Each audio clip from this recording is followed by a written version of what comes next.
পৃথিৱীৰ সকলো বস্তুৰে মূল্য আছেনে বুলি যদি প্ৰশ্ন এটা কৰা হয় তেতিয়াহ'লে সাধাৰণ উত্তৰটো হ'ব আছে। মূল্য শব্দটোৰ আভিধানিক অৰ্থ হ'ল দাম, বেচ বা উপযোগিতা।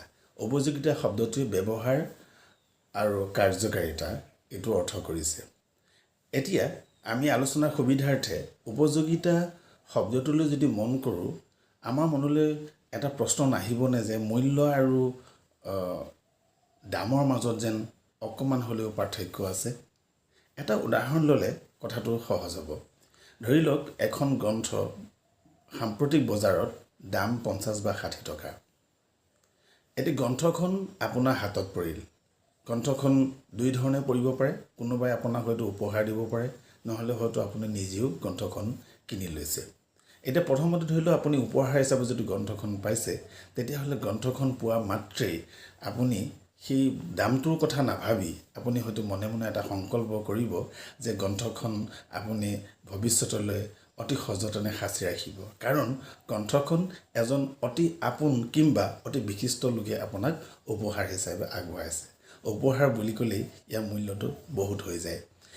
বা আপুনি গ্ৰন্থখন কিনিছিলে 50-60 টকাত, সেইখিনি সময়ত হয়তো অতি কম দামত এখন গ্ৰন্থ কিনাৰ আনন্দটোৰ বাহিৰে হয়তো বেলেগ অনুভৱ আপোনাৰ হোৱা নাছিল।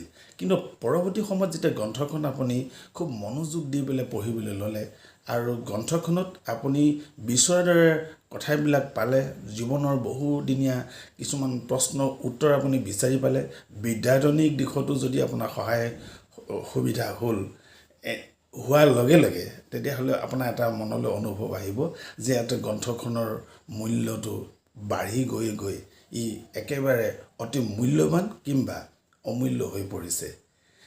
এনে অৱস্থাত আপোনাৰ প্ৰথমে পোৱা মূল্য শব্দটোৰ আৰু পৰৱৰ্তী সময়ত মূল্য বা দামৰ মাজত পাৰ্থক্য নোলাবনে?